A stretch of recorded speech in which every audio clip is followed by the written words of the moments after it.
the sound I hear so clear. Lord, yes, a sound ringing in my ear. Lord, yes,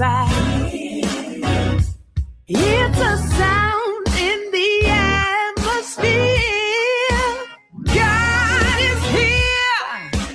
God is here. I can hear his voice so clear. Lord, ooh, yeah. Whoa. Lord, I hear you.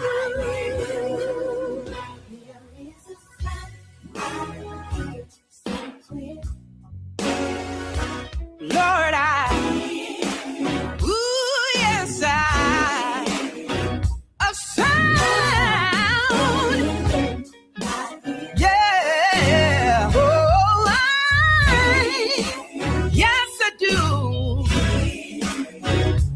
There's a sound in the atmosphere. God is here. Ooh,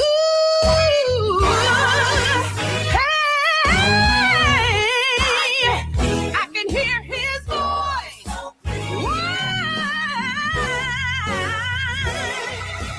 Yes, I hear you. I hear your voice, Lord. Yes, I hear you.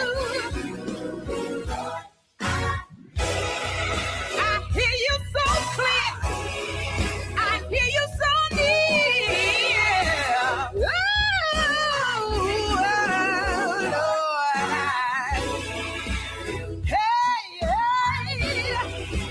Lord, I hear you. Lord, I thank you for being there. Showed me the way. You showed me the way, the truth, and life. Didn't know where to turn, but you were right there. Say, Lord, I hear you. Nobody like you, Lord. I thank you for talking to me. My promise is coming to pass. Ooh, you told me that it would. You spoke the word. I was able to come alive. Whatever you say, it's coming to pass.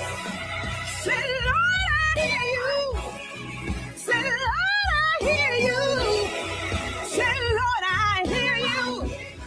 Say, Lord, when I was sick, you told me to get up out of my bed, get off my bed and walk.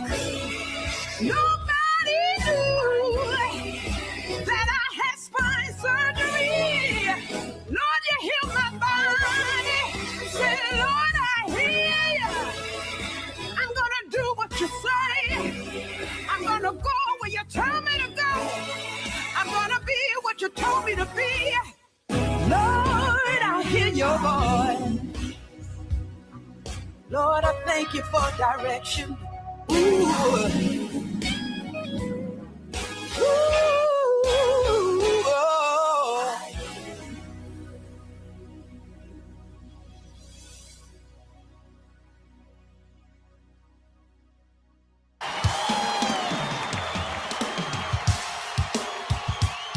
Just clap your hands, clap, clap, glory.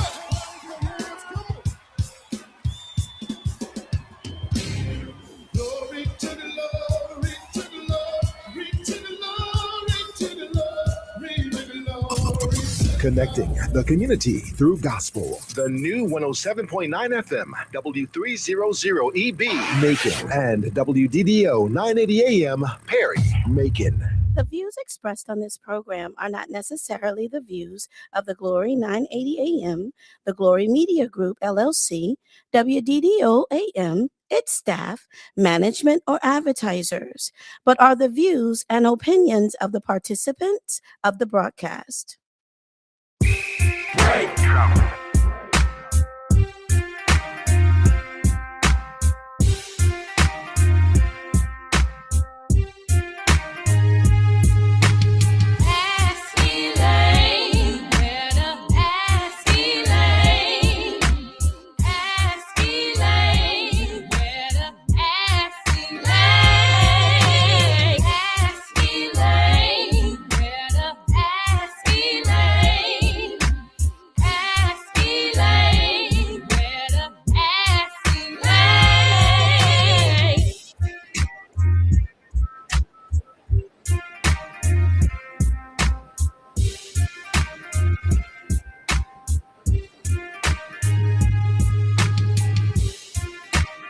Okay, here we are. Welcome to Ask Elaine. This is your voice, Elaine Lucas, welcoming you to the show today. We have two very special guys who are our guests today. The first is none other than the Herbert Denard, who's been hiding from us, but he was so glad to come back on the show. Absolutely. Because we get a lot of feedback when Herbert is on the show. Both ways, Herbert. But thank you for coming back and being our special guest on the show. We're also expecting um, Senator David Lucas, who will be going into session next week, into the special session. So we expect him to share with us some of the things that are going on. We want to thank all of you, whether you've tuned in on AM, FM, or right here on the Glory Live. And we look for your comments in the chat. So please share those with us. If you want to call us, 478-250-1444. If you're a candidate for office and you've tuned in, we welcome your call.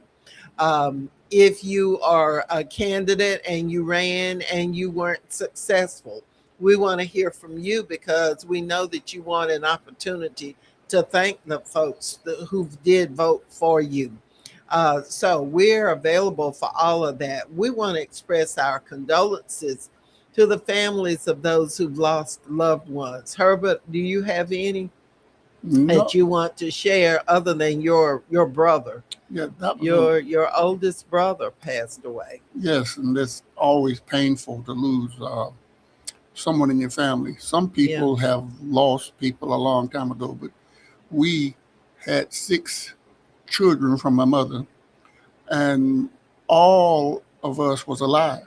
Mm-hmm. My brother was 85, and another brother 84. All of us along had never lost anyone. So when you get in a situation like that, when you finally lose someone, you know it's going to happen. You don't know who's going to be first or what's going to happen, but it's very painful to lose a loved one.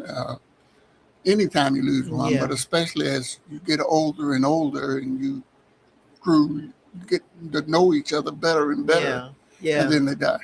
And y'all were close, very close. I've seen lots of pictures of you and your siblings and other family members. We want to welcome Randy Crawford. Hello to you. We want to welcome Donald Druitt. He says, get him, Senator Lucas. Don't let him move the lines. Welcome back, Brother Buffalo. So I guess that's you, Herbert. Yeah, he lived in Buffalo too. I knew his aunt. Okay. I want to mention to you that there's something that's going to be going on. The special session legislature will be going back into special session. And when Senator gets here, he'll tell us what is in the offing for all of us, what stuff is planned to further push us back into slavery. And there's some stuff, y'all. So you can rest assured there'll be a big fight. But on next Wednesday, welcome Susan Smith. On next Wednesday, the legislature goes back into the special session. Another thing that's going on, there are some organizations that are going to be in Atlanta the entire legislative session. They'll be every day to make folks know that we're not taking this line down. We're not pleased with the main purpose, which is to disenfranchise a lot of folks. And we just don't, we are not going to stand for it. And so there will be buses leaving right here at WDDO, 2627 Napier Avenue is the Napier Avenue address, but it's at the corner of Napier and what's the name of the street? Panona. Anyway, there's another street back there. I'll think of it maybe tonight at midnight. I'll think of the name of that street there. But if you're familiar with Reverend Glover, Mount Zion, Greater Mount Zion Baptist Church, it's diagonally across. And so it's the site of the old bank. It's now closed. And you'll see a lot of buses and things there in the parking lot. So that is the location, from what I understand, where the buses will load and take people to the legislature in Atlanta. And that's next Wednesday. I think the cost is $20. And so we need to have a bus load, several bus loads of folks going to Atlanta. We don't need to take this line down. And people are looking for our legislators to do all of it. But I think we've got to do our part as well and give them the support. Randy Crawford reminds us that Isaac Harden, a former educator and golfing buddy of y'all's, David, and the Crawfords, passed away. You want to say welcome to Ask Elaine. We're glad you made it. And if you want to tell us a little bit about Isaac Harden. Well, we knew him as Booster. Booster, yeah. He was a very jovial guy, educator, and he dabbled in politics, getting out folks to support other folks who were running for office. And what you have to say about it is, don't put off today what you ought to do, rather than think about I get to it tomorrow. Yeah. And by that you mean? Well, I always kept thinking about going by to see him, and don't go by. Yeah. And now he's gone. Yeah. So that's the message. And when I was diagnosed with the leukemia, I started thinking about that too, Herbert. That you need to do some things, take care of stuff, because once you're gone, I mean, it's not going to be taken care of, or it puts a tremendous load on a burden on family members to take care of stuff, and they don't know where stuff is. They don't know how much is over here, who gets what, and all that sort of stuff. So to avoid all that, the best thing to do is to get your stuff in order and don't take for granted. And with my illness, I really was reminded that there were some things that needed to be taken care of that I've begun taking care of. And so Randy Crawford reminds us that Isaac Harden was a great person, the former educator, and played golf with you all. Pastor Lisa is with us. Pine Honor at Napier is the location of Greater Zion Hill.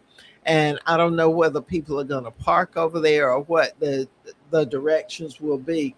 But we will try and maybe get that information on the Village radio program that comes on later on. By the way, I understand that Apostle Vertice Rozier and Bishop Scott will be on the Village program at 5:30 this evening. So we certainly want to listen in to that. It's a loud car one. Yes, it was. Okay, but we want to thank everybody for tuning in, and we want to encourage anybody who has condolences like to express, or congratulations you'd like to express. Please call us at 478-250-1444. We have two distinguished gentlemen in as our special guests today, and they're going to be sharing with you their thoughts and their insights into things that are happening. First of all, I want you two gentlemen to tell us your thinking on this election that's where we've got early voting now. What are your thoughts? I'm not sure where it is right now, but a lot of us don't vote. And we talk about it, we cry about it, we try to put out things that get people to vote. But in Macon, Georgia, and a lot of parts of the country, a lot of people in the 50s and down in that area, they don't show the interest in voting. And somehow we have to motivate them, encourage them, or do something to get them to vote, or we're gonna sink deeper Well, in the what do you situation. do? What do you do to get people to vote? You Uh, give rides, you do sample ballots, you run ads, you do radio, what do you do? What do you do to get folks? Senator? You have to make them mad. They ought to be mad. What's happening in this country? Donald Trump has gotten us in a war because of the Epstein files. Now you're talking about Iran, the Strait of Hormuz, rather than Donald Trump and the Epstein files and being a pedophile. The news is on Iran. It was on Venezuela. Now it's on Iran. What we have to understand is what they are doing by calling us in a special session is Donald Trump. And what Republicans are saying, that you people of color don't deserve to be in the halls of the Capitol where government makes the laws that you live by. Now that's what it's all about skin color. And we saw this in 1876, right after the Emancipation Proclamation. And you had the election of Rutherford B. Hayes. And Hayes promised the Southerners, if they elect him president, he would pull the federal troops out the South. So 33 black legislators got kicked out of the Georgia General Assembly because of their skin color. So the plan is to kick as many of those who are presently serving out by redrawing the lines and making it very, very difficult. The lines right now for our representatives and senators are at like 51%, 52%, just enough that when we decide we don't want to go vote that day, that they can outvote us, as has been done in a number of situations, and they take over. They are involved in a last ditch effort to keep Republicans in control. I agree with you 100%, but I think what if they pass what they're trying to pass, Senator Lucas? What would happen to Sanford Bishop this year? They could get rid of that position. They are trying to do that now. So if we normally reapportion every 10 years. I know they are going in prior to the 10 years, right, and are trying to eliminate the votes. They did it in Texas with Jasmine Crockett. Right. Now they are doing it in almost all these southern states are doing it. They didn't do it in California because the governor was knowledgeable enough to deal with it. But they are trying to do it in Georgia. And what it's about is Republicans. Right. There aren't any black Republicans in the Georgia General Assembly. Now, there are some black Republicans out there in the world. You got a Clarence Thomas, and it seems like he is mad because he's a black man. What I'm wondering is, how many black congressmen do we have right now? I ought to know that. I think we have about 6. Williams. Okay, let's just say it's 6. Yeah. If they reapportion, they could get rid of 2 or 3 of them. And that's their plan for this year. That is correct. So like Sanford in a race right now, but they'll change the district where his district we kind of get Macon right now. They might cut it another way where he don't have a majority black or not even close to a majority black. That is exactly right, Mr. Denard. The problem is in my district right now, they took the largest minority precinct that I represented, which is Northeast High School, and gave it to a Republican out of Edenton so that he could be in the delegation, which means you would have 2 against 1 as far as the Macon Bibb delegation. And you talk about Bibb and Houston, where you have large populations and a large minority population. So they want to control what happens, and you have no say so. Now my problem is I'm gonna fight. I ain't going back. And if they want to fight, I will fight. But they not. I don't think they're trying to change the state legislators now. They just Oh going. no, yeah, They're talking about changing not only. there ain't no question about that. You think about they changing the U.S. Congress positions As and the well. state, as well as the state senators and Yes. state representatives, Yeah. and make them smaller. Make that Make percentage them Make more the percentage of blacks them Republican. smaller, where they have a hard time winning. Uh-huh. Uh-huh. Right. And I repeat, these legislative districts, like the 149th that Floyd Griffin represents, when folks turn out and vote, Floyd wins, as he did 2 years ago. But if we don't turn out, then the overwhelming numbers of Republicans in Baldwin County, Milledgeville, and those in Jones County, and those in Macon. and those Republicans who are in Macon can overwhelm the election and outvote. If we don't turn out, if we vote, we win. But if we don't, what percentage of legislators are black? What's the number of senators, state senators? Out of the 56, we are 22. And legislators, And that's Democrats. That includes white elected officials as well. and there's not many white Democrats, is it? No, the majority of the General Assembly are white Republicans, and we do have some folks who look like us, but who vote along with them. yeah. Patrick Davis says for Sanford Bishop, parts of Macon and Columbus are likely to be cracked. That means taking the black folks and breaking the numbers up, running lines down between populations of black folks and separating it out, putting it here and there. That's cracking. His district could go from 55% minority to 40% minority, and more solidly Republican leaning district. That's a scenario that could take place with Patrick. Now, Pastor Lisa says maybe they will just officially get 142 and leave the other state senators alone. Pastor.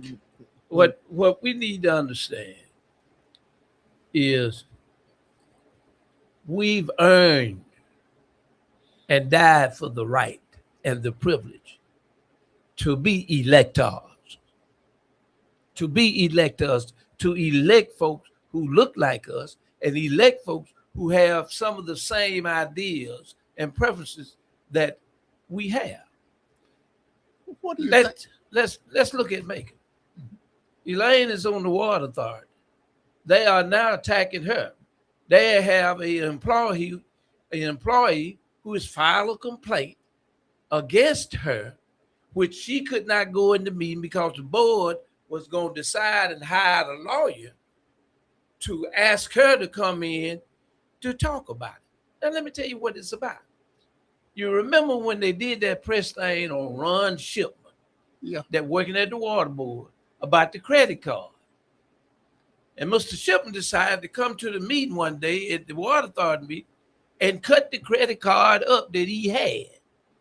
And now, so they want them on any business trip or any water authority business, they want them to give their personal information, their personal credit cards due to make the trip, make the arrangements for the trip.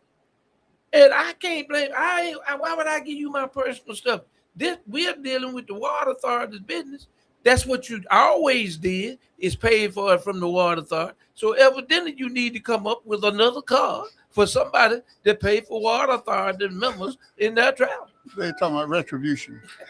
Right. But let me say That's this. exactly what it is. But the point is, that's being done all over. What we see in Washington with Trump is happening in Atlanta with Kemp, and it's happening locally with places like the Water Board. Let me ask Randy Crawford says he early voted already. He also says Larry Walker, whom you served with, that he passed away. He was 84. And I meant to tell you that, but you served with Larry for a long, long time. And Larry Walker, let me say something about Larry Walker. I went to Atlanta and I didn't readily accept what people said or did. I questioned a lot of it. But Larry Walker was a statesman. He came to me one day, he and Terry Coleman, never would forget it. I was sitting outside in front of the speaker's office on the bench having a conversation with some lobbyists. And they told me, said, come on, Luke, come on, go with us. I said, well, where am I going? He said, come on, we finna go to lunch. I said, okay. I go to the luncheon. It's the speaker's luncheon, which I didn't know about it.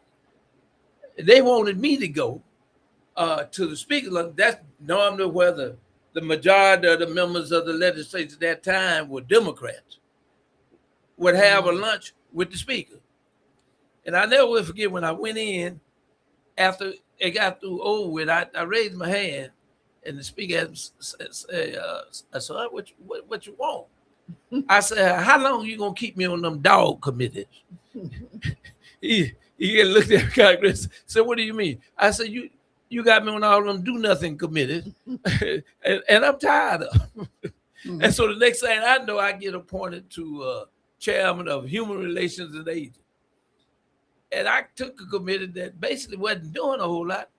And I took it and made it a committee and very controversial. We challenged the nursing home folks that the voucher of the people, if you have episodic episodes, you have to go in a nursing home and then all of a sudden you get fined and you out. Or you have to go to a personal care home. Mm-hmm. That money would follow the person and not the nursing home. And I passed it in the House, but when it got to the Senate, they killed it. But it was controversial.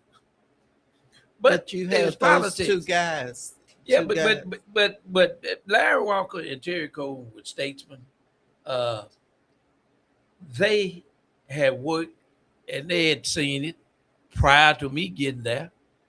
And we kind of hit it off. And what Walker used to tell me all the time, said, well, Dave, you don't have to holler as much now. You sitting at the table.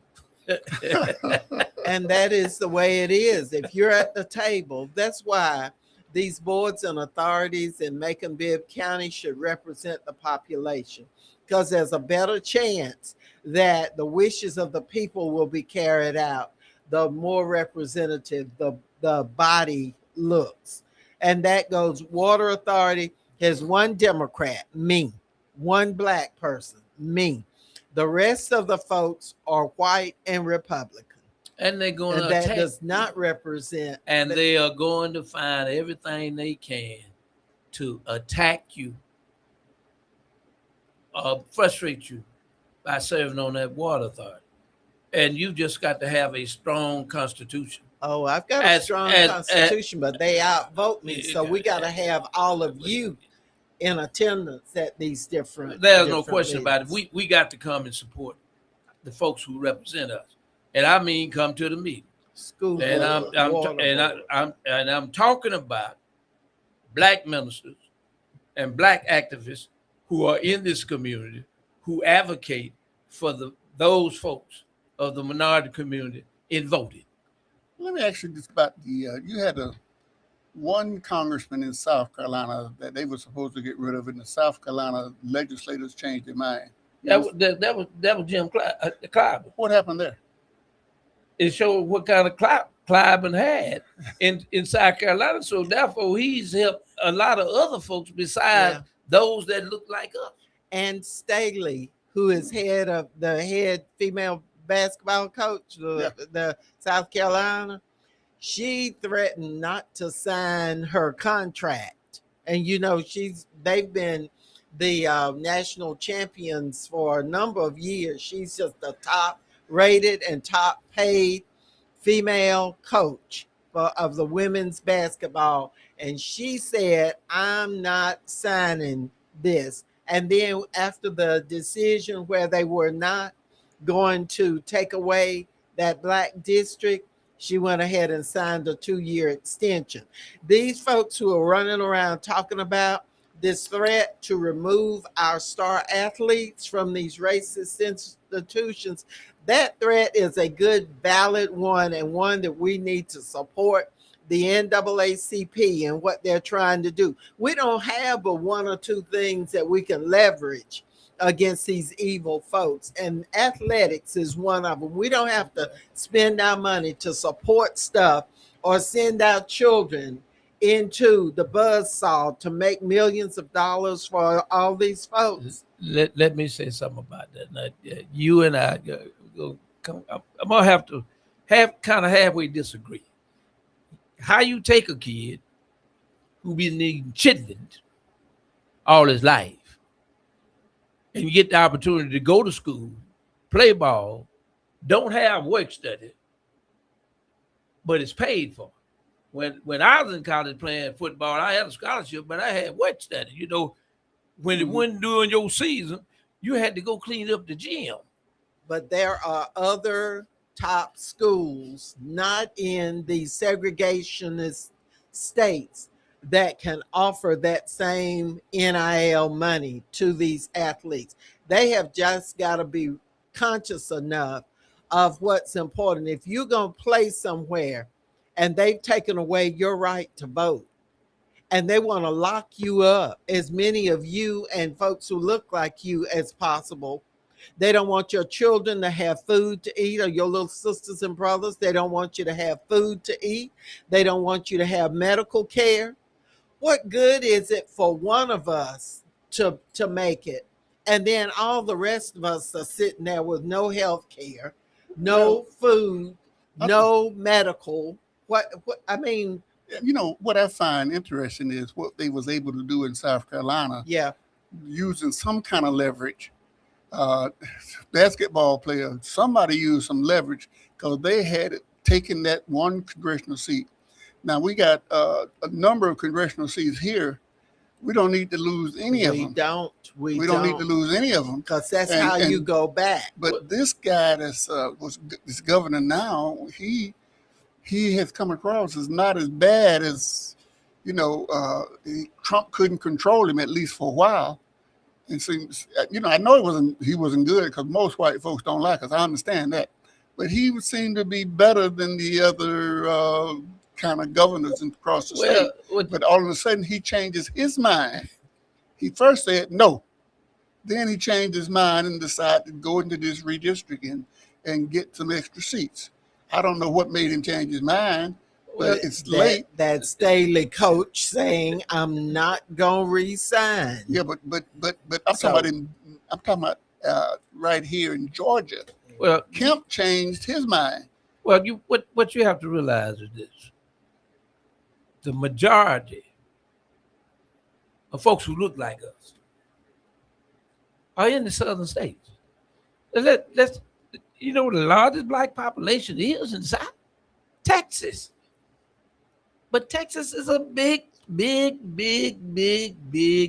state.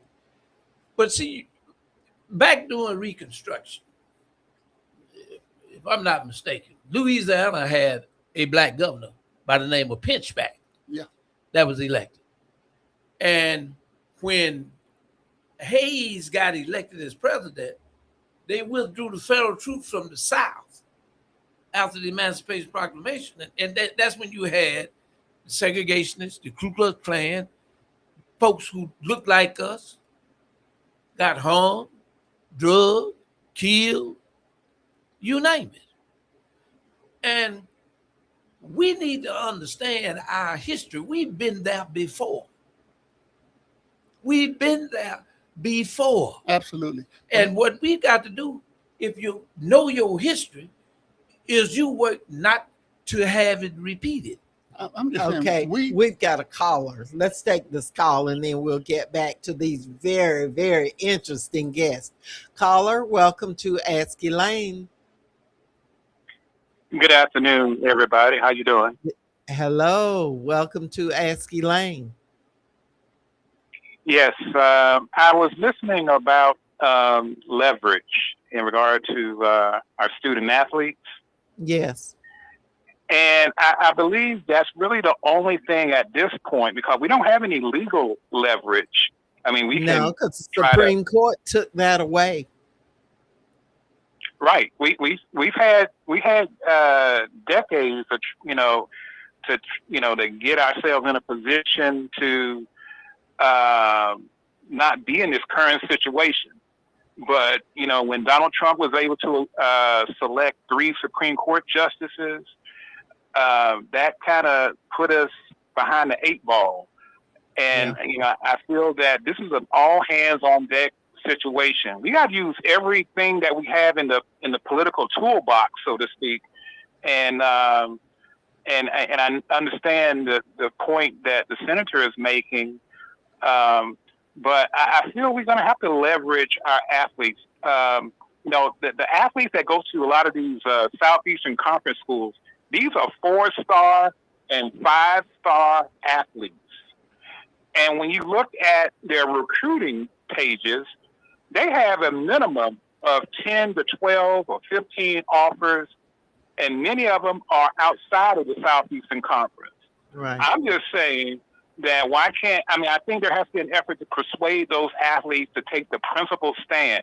Of course, not all of them are going to do that. But even if half of them are persuaded, or their parents or their grandparents or their coaches are able to persuade them, then it would have an impact. That's all I'm saying in regard to that. I think he's absolutely right, but getting somebody to decide, they're looking at their career, they're looking at the best schools that they could be exposed more.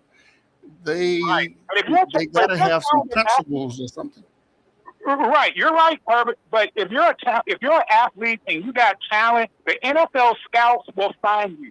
Whether it's at Fort Valley State, whether it's at Morehouse, whether it's at Virginia, they'll find you. But the best chances to be found is when you got on television. When you're on television, listen, I went to a predominantly black school, Tuskegee.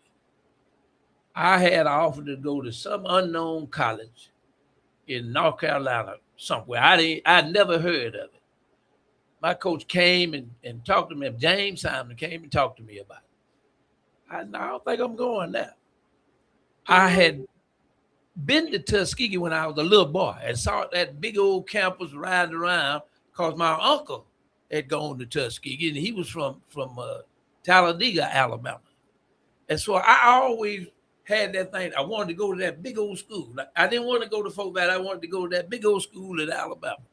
And that's where I went. But let me say this. I understand what we are talking about. But when you talk about the conferences, the SEC is one of the toughest conferences there is in the United States. And the recruitment of athletes as well as the kind of competition that they play in the SEC, it makes a difference. But now you got to remember, back when Grambling and Eddie Robinson was hitting it, they didn't go to those predominantly white schools. They were in the SIAC and the SWAC. Right. We need to refocus that talent to those other schools. And it's going to take an all hands on deck approach. Right. We can't be divided on this. We've got to support the NAACP. I understand the practical side of it, that it's going to be a hard sell for the top athletes, but we have got to be strong enough to say, look at this side of it and look at the race look at the fact that people are out to totally get rid of our race and all the rights that we have, or that and we're losing Yeah, those rights. it's a lot of things. So we got to stick together on this and be But strong. my concern, I agree with both you, Senator, and the callers. But we got to do something. But my thought was, if they pull off something in South Carolina, where they was gonna get rid of all of them there, and they changed their mind, we need to be doing something here in Georgia to try to get them to change their mind on the situation. Well, we need to talk We to got- James Clyburn and find out what We got to stand up.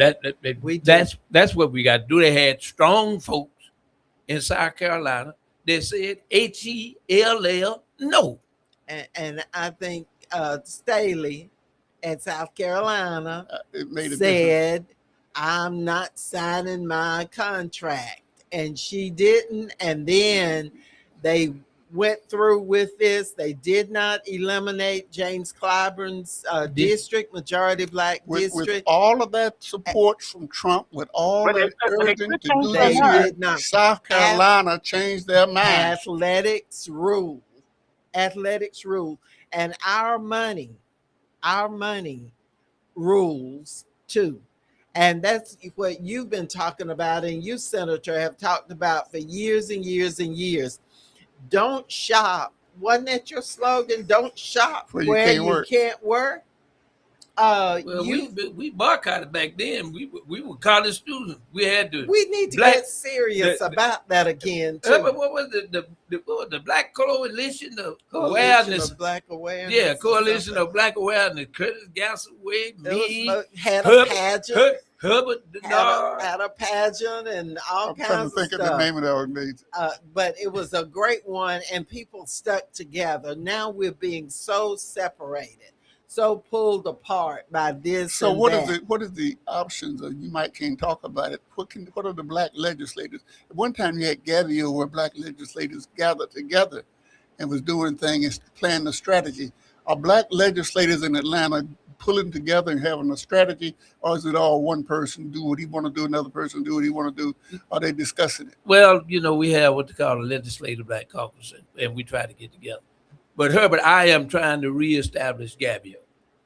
That was the best organization, and it dealt with even those in rural areas who are elected. Talk about what Gabio was, how it was made up, the history of it. It's Georgia Association of Black Elected Officials, It was- GABEO. It was started by Maynard Jackson back in the day. Remember Maynard ran against Talmadge for the United States Senate? It was a way. What they looked at is, we have a large black population here in Atlanta, but you also have black populations in rural Georgia. You have elected officials from rural Georgia, and they need to know and have the education and the direction from folks and professionals who are in the political arena to bring suggestions and talk to them about how you handle certain situations. A lot of it was educational because they found out the kinds of things that they could do as elected officials from those districts.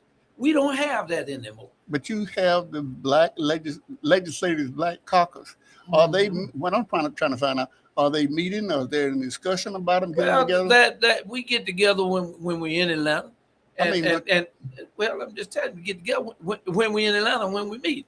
But we have some of those who look like me and you ain't actually going along with the program or the legislation that we feel that gives us the best opportunity to have our views heard and policies dealing with us. So We've just got because you're black doesn't mean that I know, you're. but this is a bad situation, and I would It think is. that the legislative black caucus will pull together and develop some kind of strategy of addressing it. Well, let me tell you something. You try, but what you got to do is those folks who go the other way, their folks in their district need to Get know rid of. which way they went, so that they can make a decision on whether or not they come back. Mm-hmm. Okay. And it goes for some of our local folks too. If they aren't doing what they need to do, then the local voters have got to make a decision as to whether they need to I know, remain or but not. the focus right now for me is you got a number of black elected officials in Atlanta, Right. part of the caucus, they either state representatives or state senators. They have a vote on this. Seem Right. like they would be working right now trying to pull all of them together to make that big push. They are. They are. Well, they have your you know, black. first of all, we're getting together, but the problem is they're not going to let us see The what- plans. what's going on. I mean, those of us on those committees can work, but they gonna end up passing what they want, and we don't see the whole picture until it gets to the floor. And then when it gets to the floor, that's where the rubber meets the road. And I'm gonna be part of that rubber. But I'm hoping, and this is just, I understand politics some, but let me say this, but I'm hoping that the legislators be getting together, be talking, developing a strategy to fight it, including all of the things we just talked about. Yeah. Having the strategy, because this thing is very, very serious. And And I know we got some uncles and aunts up there that go along with everybody else, Yeah. but Yeah. seem like somehow we should be, this is a dire need. well, what we've got to do is,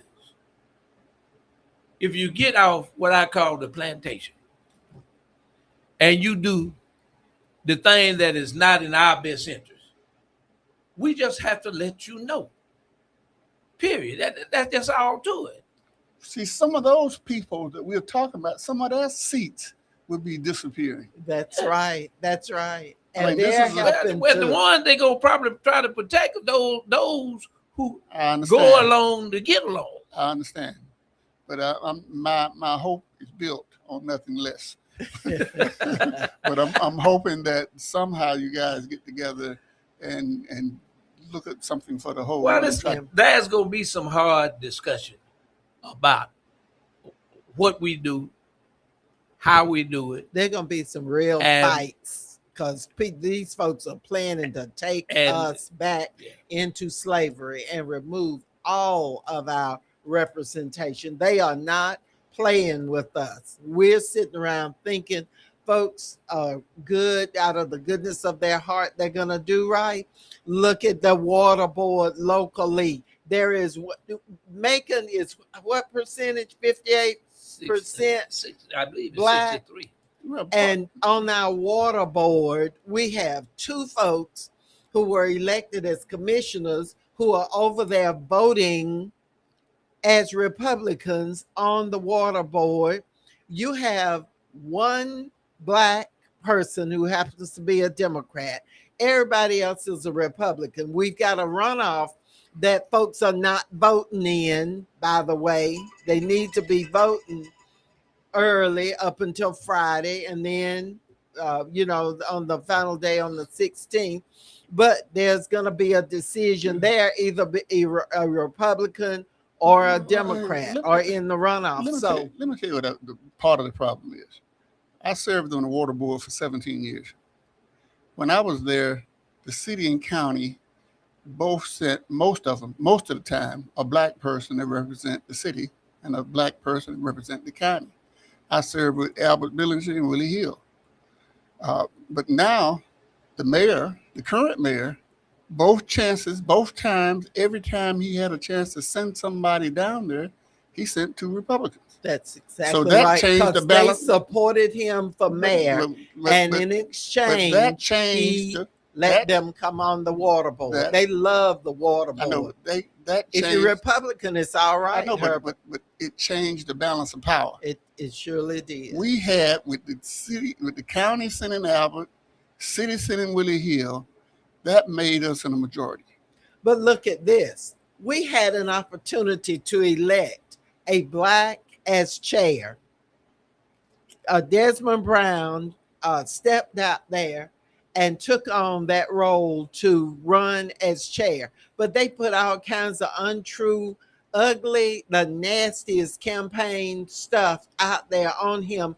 Apparently, some of us believe that stuff, and he did not get enough votes I to understand. prevail. He could have. We have But 105,000. what I'm talking about voters. is the mayor of the city of Macon. He has appointed 2 Republicans every time around. Absolutely. That changed the balance of power, even without Desmond Brown. Yeah. He made that decision, and we took it, and we love him, but he did it. Absolutely. Well, you know, Absolutely. I don't know exactly whether we love him or not. I think the problem is none of us said anything to him about it during the appointment process about one of us going down there. Now, I really believe that's one of the problems. Well, we can't we you didn't- can't go along to get along. we didn't support him, and so to He the got victor support. goes the spoil. He look got here. wait a Look minute, here. wait a minute. Don't say it. Do These not say Negro preachers in Macon love him. it.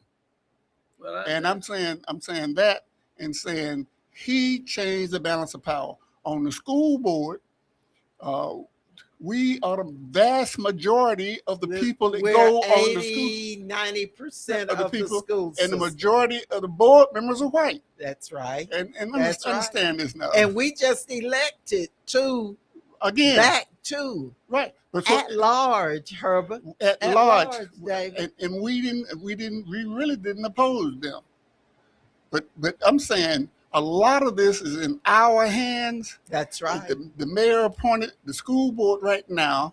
The majority of the board members are white, and we are the almost 90% of the people that's in the school system is black.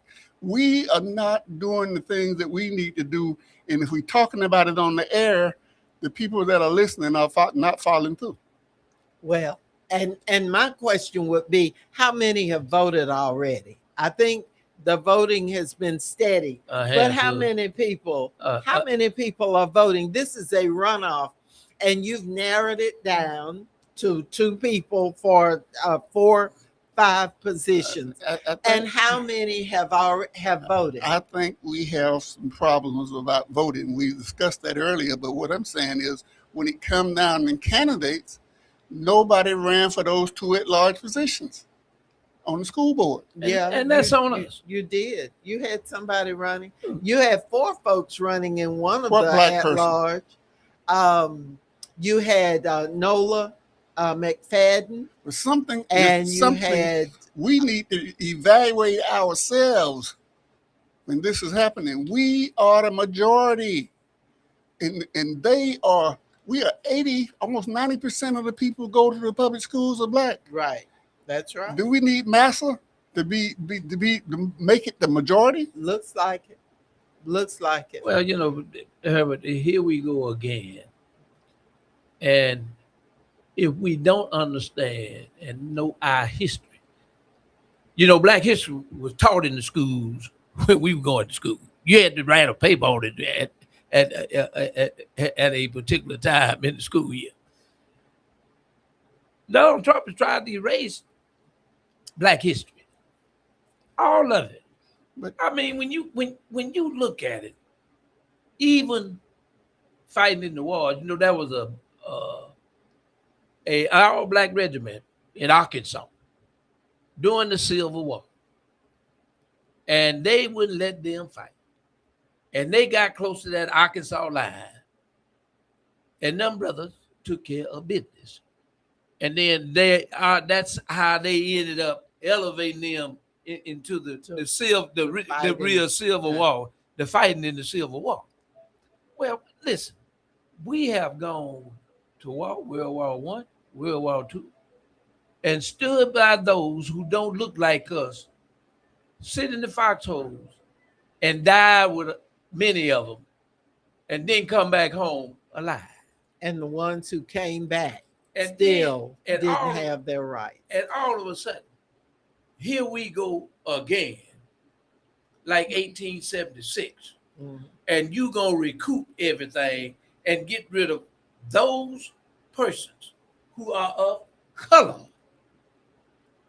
Yeah. You don't want them to be in the halls where you make the law. Patrick Davis says for House District 149, which is East Side, part of the East Side, where we live, most or all of East Macon could be erased, and in essence, turning it back to a Republican leaning district, because they cut it up already and put the 149th got Milledgeville, large part of Milledgeville. You got a part of Jones County, the big Republican part, and then you've got East Macon, East Side, part of it. East Side turned out though. East Side turned out and saved this thing and kept a black representative there. But with this legislative session, Herbert, their whole goal is to do as much damage as they can and to cement Republicans in these seats, or lean them so far Republican until any old anything can run. And that's the way it is. They put any old anybody. If they will put an R after their name, and we're left with nothing. And these people make policy. I understand that, but what I'm saying is, what can we do about it? One, we have to put somebody to run for some of the offices. This last time we didn't. We had judge position, we had Superior Court judges, and nobody ran for any. And we got 20-some lawyers in Macon, and nobody ran for it. Yeah. And but I can understand why in a way, because we don't turn out. We don't turn out. So if you know.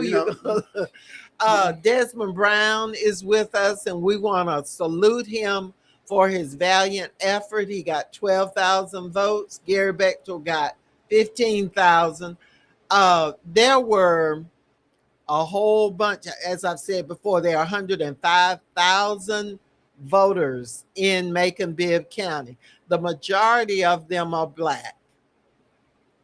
And if we say we love our people, that we are as qualified as anybody else, and we just are going to fight for our rights, why didn't more of the black candidates win? Who are just as qualified or even more so than the others. A lot of black candidates didn't run, and a lot of black folks didn't vote for them, and some people voted on purpose for the other guy because they thought the guy was better than the black candidate. Yeah, I was very disappointed in some folks who endorsed some of the folks like the Republicans. But let me mention something. Okay. Let me just mention something that's been on my mind. I had two friends recently had their legs cut off, amputated. And what I found out with why people getting their legs amputated, so I looked it up and Googled it and found out black folks get more amputations than white folks. Yeah. Why? They get more, they're more on dialysis. They're more on white. But this is it's a huge number. Healthcare, being able to go see a doctor, and especially when you don't have any money, you be able to go see a doctor early on so you can get the diagnosis of something that's happened to you. I mean, early. I listen. I go to the doctor, I get blood work done. My doctor calls me one day and said, "You need to come back in." I said, "Well, what's wrong?" I went back in. I got diagnosed with prostate cancer. Now, I've been an athlete all my life and been active and all of those kind of things. Maybe I didn't eat the right foods, those kind of things. But he said it's all controlled in one area. So I went in there, and for 38 days, I went straight radiation. My wife asked me, you want me to go with you? I said, no, I can do it. She go anyway. That's Elaine. Yes. Yeah, and then I get That's through. Good. We go get something to eat. I come back home, I didn't feel like doing nothing but sleeping. But I got health care through the state. They take it out of my check. But if you don't have health care, and that's the reason I worked so hard. I worked 14 years to get it in Hancock County, And I was opposed by the chairman of the county commission when I went over there with Mercer University. A white female. It took me 14 years. She got out of office. She got beat. I was able to put the money in the state budget in order to pay for a doctor and a PA to be located in Hancock County. Now, we don't have but a few minutes left, and I want to piggyback on that. You were able to get health care in Sparta, Hancock County, the poorest county in the state that had no doctor, no medical facility, anything. People died trying to get. They did have a doctor coming in at one time. They had one coming in, but was not permanently located in there. But they had one coming in. Okay, come November, you will have Republican opposition. Guess who it is? It is a white female Republican from guess what county? Hancock County, where you just worked to put medical facilities and a doctor in that county. But what I found out, it's not only that they don't get the treatment earlier. Sometimes they're cut off their legs. It's just the number is so large between white and black and the legs amputated. It's something. It's something don't seem right. I'm not saying it ain't right, but something is not right when that many people are losing. It seems like every time we do studies, the people that come up on the short end of it is us, and seems like every time we voting, the people that don't vote is us, where we can make changes. And we can't make it better. But we gotta to do a better job of reaching the masses. We do. I mean, we are not reaching it's a lot of people we just are not reaching. Somebody tells old folks need to sit down sometime. Oh yeah. But either way, I think that we need a better way to communicate. Well, somehow a lot of bad things is happening. Our black ministers have got to fill the void. Prior to us in the movement and getting, it was black ministers. Yeah. Black ministers. When I was a little boy, I remember E.S. Evans, Rev Malone, Mac Till, all of them getting off that transit bus because we had to go to the back seat. Wade Horton is with us today, and we want to salute Wade because he stays on the case with Macon Transit Authority. A number of the things that would have happened as far as cutback of services and other kinds of things would have gone into place had it not been for Wade going down there and bringing the information out, he and his cousin. And we want to thank everybody who tuned in today. But more than this, we want to congratulate you for being with us here on Ask Elaine.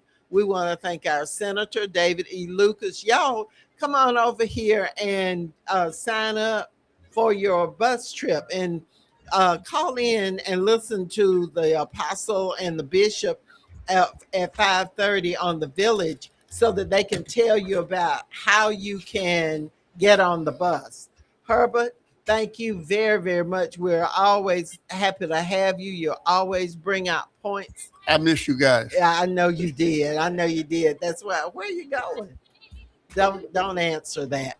Thank you all very, very much. Thank you, Senator, for always being here. And we wish you all the best. I'm going to be in Atlanta next Wednesday with all of you and with people from all over the state. We've got to help these legislators to hold back the floodgates. So tune in again next Wednesday with us on Ask Elaine.